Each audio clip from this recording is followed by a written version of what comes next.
Shalom saudaraku yang dikasihi Tuhan Yesus Kristus. Selamat pagi, salam sejahtera untuk kita semuanya. Selamat datang kembali di Renungan Rohani pagi hari ini. Semoga saudara yang terkasih dalam keadaan sehat selalu. Kiranya damai dan sukacita Roh Kudus melimpah di dalam hati dan pikiran saudara saat ini. Sebelum kita mulai renungan pagi ini, marilah kita bersama-sama berdoa. Tuhan Yesus, terima kasih sudah membangunkanku pagi hari ini. Terima kasih atas penyertaan dan perlindungan Tuhan. Semua karena karunia Tuhan aku dapat bangun dengan pagi hari ini. Aku menyerahkan seluruh aktivitasku hari ini ke dalam kuasa tangan Tuhan. Jauhkanku dari yang jahat, ya Tuhan. Tuhan Yesus, tolong lindungi dan berkati aktivitasku hari ini. Tolong berkati juga keluarga dan teman-temanku, Bapa Surgawi, oleh karya Roh Kudus. Tolonglah aku untuk menjauhi segala sesuatu yang melukai hati-Mu. Ampunilah segala dosa kami, ya Tuhan. Dalam nama Tuhan Yesus, aku sudah berdoa. Amin. Sahabat saudara rohani, pembacaan ayat emas Alkitab renungan kita hari ini terambil dari Galatia 5 ayat 13 sampai dengan ayat 26. Saudara-saudara, memang kamu telah dipanggil untuk merdeka. Tetapi janganlah kamu mempergunakan kemerdekaan itu sebagai kesempatan untuk kehidupan dalam dosa. Melainkan layanilah seorang akan yang lain oleh kasih. Sebab seluruh hukum Taurat tercakup dalam satu firman ini, yaitu, kasihilah sesamamu manusia seperti dirimu sendiri. Tetapi jikalau kamu saling menggigit dan saling menelan, awaslah, supaya jangan kamu saling membinasakan. Maksudku ialah, hiduplah oleh roh, maka kamu tidak akan menuruti keinginan daging. Sebab keinginan daging berlawanan dengan keinginan roh dan keinginan roh berlawanan dengan keinginan daging karena keduanya bertentangan sehingga kamu setiap kali tidak melakukan apa yang kamu kehendaki. Akan tetapi, jikalau kamu memberi dirimu dipimpin oleh roh, maka kamu tidak hidup di bawah hukum Taurat. Perbuatan daging telah nyata, yaitu percabulan, kecemaran, hawa nafsu, penyembahan berhala, sihir, perseteruan, perselisihan, iri hati, amarah, kepentingan diri sendiri, percideraan, roh pemecah, kedengkian, kemabukan, pesta pora dan sebagainya. Terhadap semuanya itu kuperingatkan kamu seperti yang telah kubuat dahulu bahwa barang siapa melakukan hal-hal yang demikian, ia tidak akan mendapat bagian dalam kerajaan Allah.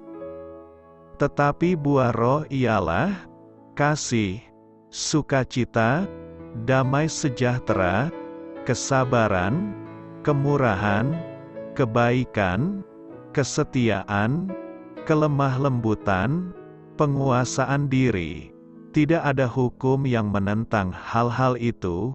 Barang siapa menjadi milik Kristus Yesus, ia telah menyalibkan daging dengan segala hawa nafsu dan keinginannya. Jikalau kita hidup oleh roh, baiklah hidup kita juga dipimpin oleh roh, dan janganlah kita gila hormat. Janganlah kita saling menantang dan saling mendengki. Galatia 5 ayat 13 sampai dengan ayat 26.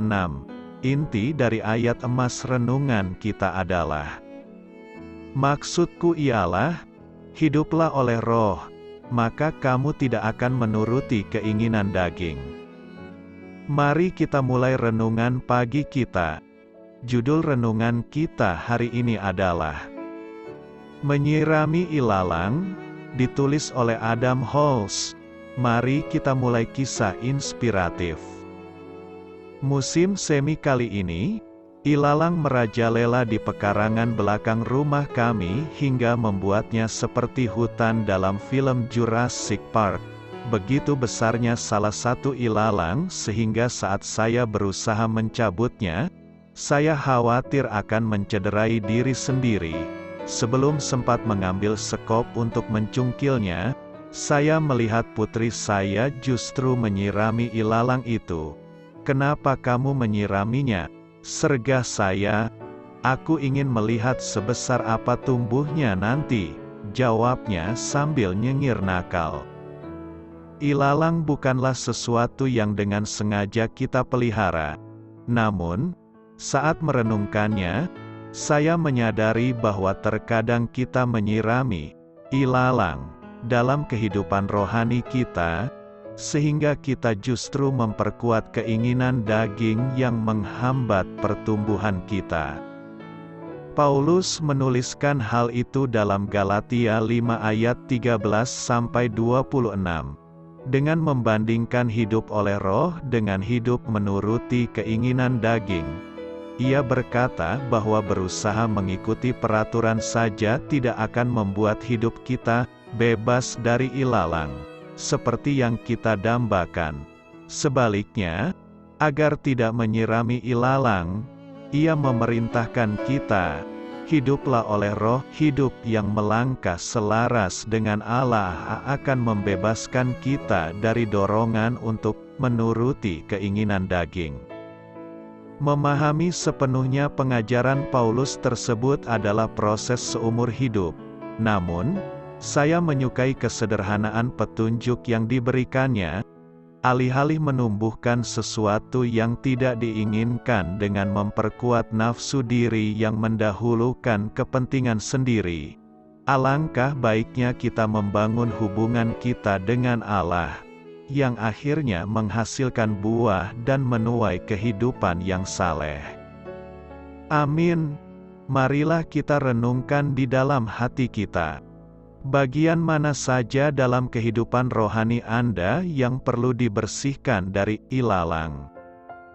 Bagaimana Anda dapat semakin berserah kepada Allah dan hidup selaras dengannya? Hal ini patut kamu ketahui. Beberapa tema terlihat jelas dalam Galatia 5.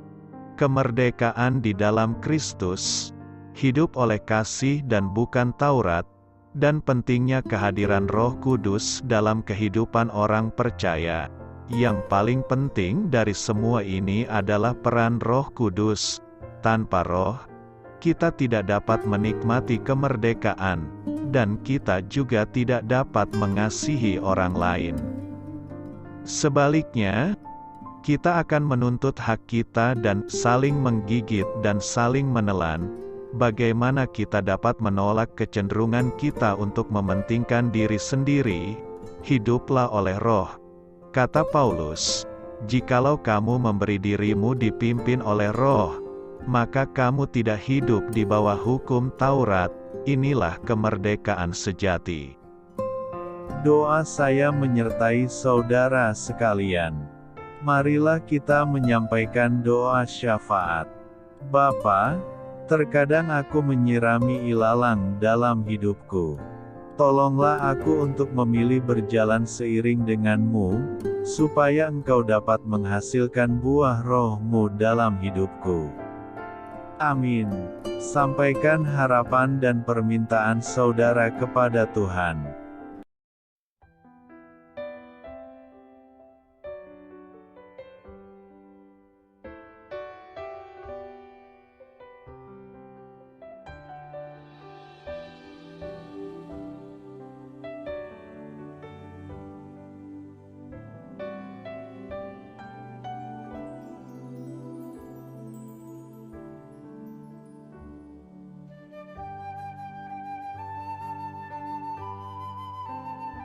Marilah kita renungkan sahabat saudara rohani. Demikianlah renungan firman Tuhan pagi hari ini. Semoga menjadi berkat dalam hidup kita. Dan sebelum kita memulai segala aktivitas kita pagi hari ini, marilah kita berdoa. Selamat pagi Bapa, malam hari telah berganti pagi. Kehidupan baru telah Engkau berikan kembali bagi kami. Bapa Surgawi, tolonglah aku menyadari kebutuhan orang lain, supaya aku dapat membagikan apa yang telah Engkau berikan kepadaku. Pada saat aku membutuhkan, berilah aku keyakinan bahwa Engkau akan mencukupkanku, melalui orang-orang yang mengasihi-Mu, bukan karena kami pantas atau layak, namun karena kasih karunia-Mu kami boleh ada, sebagaimana kami ada di pagi hari ini. Terima kasih Tuhan, atas kesempatan baru yang telah Tuhan berikan kepada kami. Untuk bisa memperbaiki diri agar kami bisa lebih layak di hadapan-Mu. Hari ini kami serahkan semua perkara dan kesulitan yang akan kami lalui ke dalam tangan-Mu. Biarkanlah kami bisa memuliakan-Mu dalam segala aktivitas yang akan kami lakukan. Amin. Biarlah firman Tuhan menjadi pengingat untuk kita semua, bahwa tuntunan dari Roh Kudus akan selalu memberi jalan keluar bagi setiap permasalahan hidup kita, dan memberi kedamaian di hati kita. Sampai jumpa di renungan pagi saudara rohani berikutnya. Kiranya Tuhan selalu memberkati saudara semua hari ini. Amin. Shalom.